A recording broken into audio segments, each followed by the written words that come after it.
कैसे हैं आप बच्चों। आज हम कक्षा 7 की संस्कृत ट्यूशन पुस्तक का चतुर्थ पाठ अति लोभो न कर्तव्य पढ़ेंगे। इसके अनुवाद को हम समझेंगे और इसमें बताया गया है कि हमें अत्यधिक लोभ नहीं करना चाहिए। तो चलिए हम अपने पाठ को शुरू करते हैं।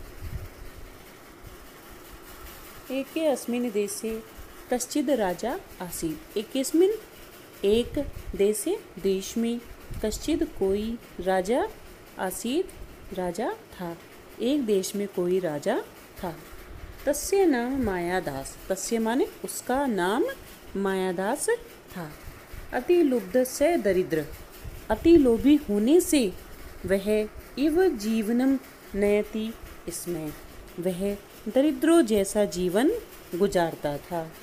एकदा कोऽपि मुनि मायादासस्य प्रासादम आगच्छत।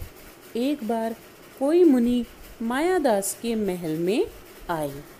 नृपति तम मुनि सत्कारेण तोषत।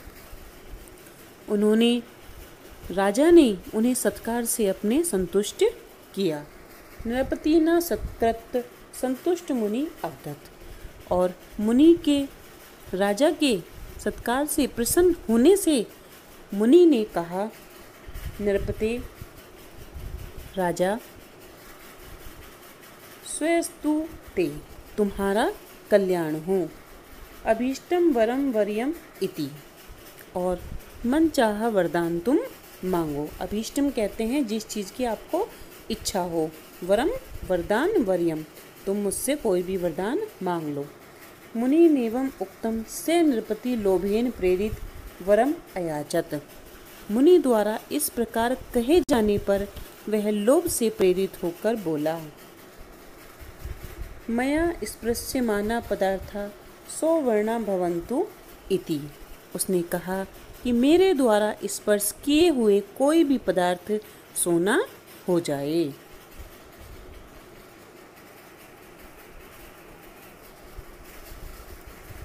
तथास्तु इत्युक्त्वा मुनि अंतर्हित। और इस प्रकार से मुनि ने कहा ऐसा ही हो, और यह कहकर मुनि अंतर्ध्यान हो गए।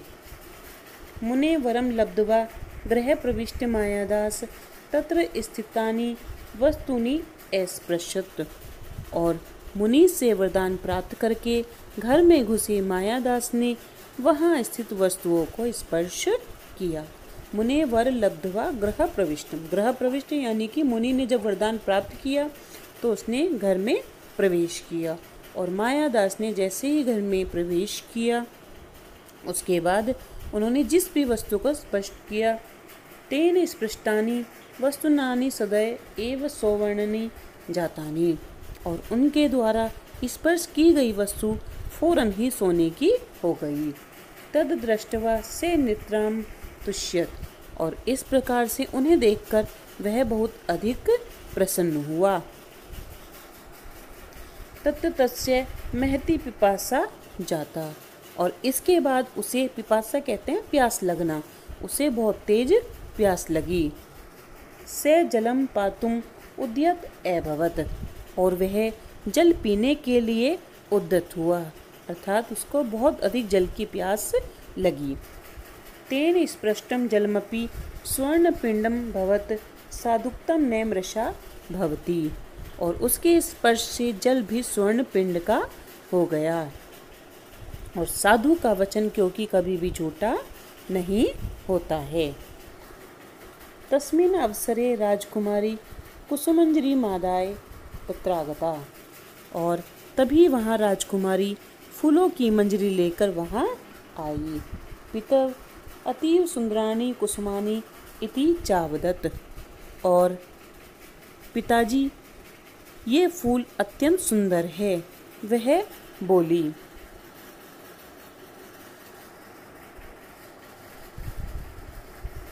नरपति ता मंजरी करेणा स्पृशत। और राजा ने मंजरी को हाथों को स्पर्श किया।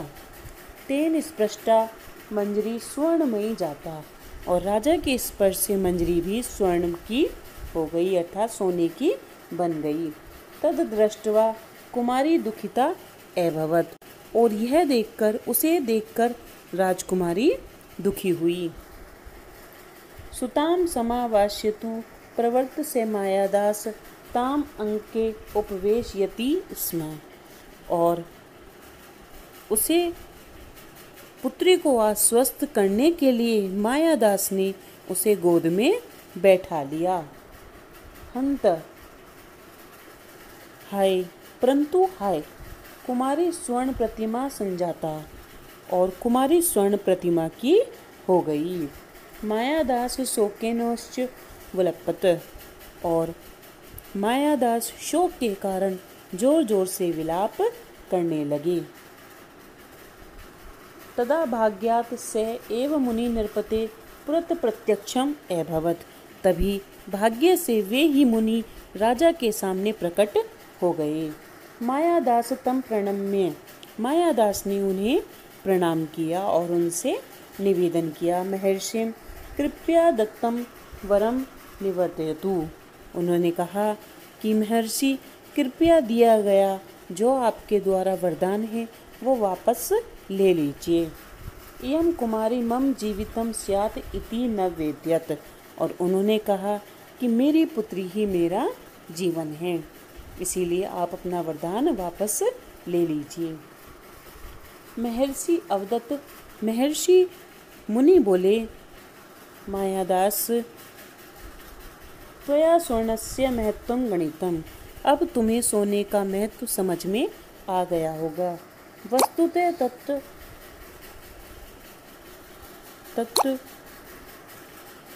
तुच्छम, कोई भी वास्तव में वह तुच्छ है। उद्यात जलमान्य, और वह, उन्होंने कहा, उद्यान से जलमान्य जल लाओ। तेन जलेन सिक्तानि वस्तुनि पूर्वावस्था प्राप्स्यन्ति, और उस जल से सिंची वस्तुएं पहली अवस्था में आ जाएंगी। इत्युक्ता मुनि तत्रैवान हृत, और इतना सुनकर के जो राजा थे उन्होंने मुनि के ऐसे कहकर मुनि वहीं से अंतर्ध्यान हो गए। इत्युक्ता मुनि तत्रैवान हृत, अर्थात मुनि वहाँ से चले गए, अंतर्ध्यान हो गए। मायादास उद्यानात जल मान्यत, और मायादास उद्यान से जल लाने गए। तेन जलेन सिक्तानि सौवर्णानि वस्तुआ स्वयं प्रकृति प्राप्तानि राजकुमार्यपि मंद हसंती पितु मान संतोष्यत, और इस प्रकार से उस जल से सिंची हुई स्वर्ण वस्तुएं अपनी अपनी प्रकृति अर्थात असली रूप को प्राप्त हो गई, और राजकुमारी ने मंद हंसी से पिता के हृदय को संतुष्ट किया। सत्ययुक्तम, सत्य ही कहा गया है कि अति लोभो ने कर्तव्यम सेतु दुखस्य कारणम, अर्थात हमें ज़्यादा लोभ नहीं करना चाहिए क्योंकि वह दुख का कारण होता है। तो बच्चों, इस प्रकार से इस कहानी से हमें शिक्षा मिलती है कि कोई भी वस्तु का अधिक लोभ करना उस वस्तु के दुष्परिणाम के रूप में हमारे सामने आते हैं। तो बच्चों, इस प्रकार से हमारा चतुर्थ पाठ अति लोभो ने कर्तव्यम समाप्त हुआ। आशा करती हूँ कि आपको वीडियो पसंद आई हो। वीडियो अगर आपको पसंद आई है तो वीडियो को लाइक करें, शेयर करें और सब्सक्राइब करें, ताकि हम इसी प्रकार की और वीडियो भी आपके लिए लाते रहें।